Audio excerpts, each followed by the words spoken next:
Steuben started disappearing, and why not one of them was found till Christmas Eve in 1983. 1. Junkman. This is the car they drove from Vigor, Indiana to Steuben, North Carolina. A silver gray Renault 18i Deluxe wagon, an 81 model with about 40,000 miles on it, 25,000 of which they had put on it themselves. The paint was just beginning to get tiny rust-colored pockmarks in it, but the wiring had blown about 15 fuses, and they'd had to put 3 new drive axles in it because it was designed so that when a ball bearing wore out, you had to replace the whole assembly. It couldn't climb a hill at 55, but it could seat 2 adults in the leather bucket seats and 3 kids across the back. Fletcher was driving, had been driving since they finally got away from the house well after noon. Empty house. He was still hearing echoes all the way to Indianapolis. Somewhere along the way he must have passed the moving van, but he didn't notice it or didn't recognize it, or maybe the driver had pulled into a McDonald's somewhere or a gas station as they drove on by. The others all fell asleep soon after they crossed the Ohio River. After Step had talked so much about flatboats and Indian wars, the kids were disappointed in it.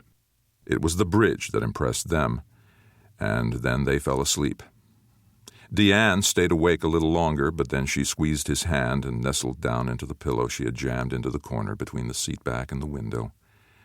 Just how it always goes, thought Step. She stays awake the whole time I'm wide awake, and then, just as I get sleepy and maybe need to have her spell me for a while at the wheel, she goes to sleep. He pushed the tape the rest of the way into the player. It was the sweet, junky sound of the E Street Shuffle. He hadn't listened to that in a while. DeAnne must have had it playing while she ran the last-minute errands in Vigor.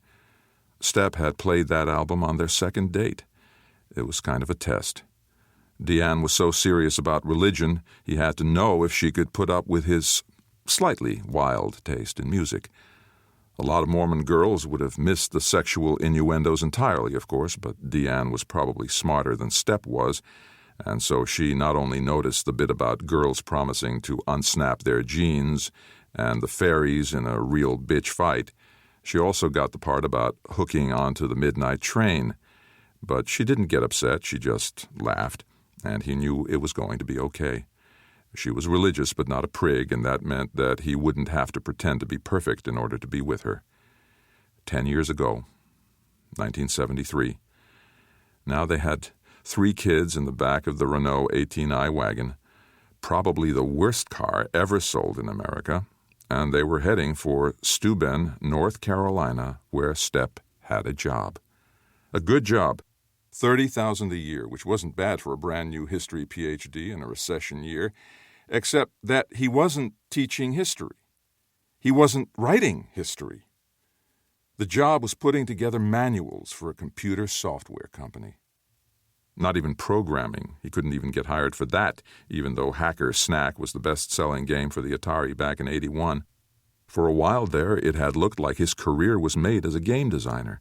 They had so much money they figured they could afford for him to go back to school and finish his doctorate. Then the recession came, and the lousy Commodore 64 was killing the Atari in the stores, and suddenly his game was out of print, and nobody wanted him except as a manual writer. So Springsteen played along to his semi-depressed mood as Step wound the car up into the mountains, the sun setting in the west as the road angled them mostly east into the darkness. I should be happy, he told himself. I got the degree, I got a good job, and nothing says I can't do another game in my spare time, even if I have to do it on a stupid 64. It could be worse. I could have got a job programming apples. Despite what he said to encourage himself, the words still tasted like failure in his mouth. 32 years old, 3 kids, and I'm on the downhill slope. Used to work for myself, and now I have to work for somebody else, just like my dad with his sign company that went bust. At least he had the scar on his back from the operation that took out a vertebra. Me, I got no visible wounds. I was riding high one day, and then the next day we found out that our royalties would be only $7,000 instead of $40,000 like the last time. And we scrambled around looking for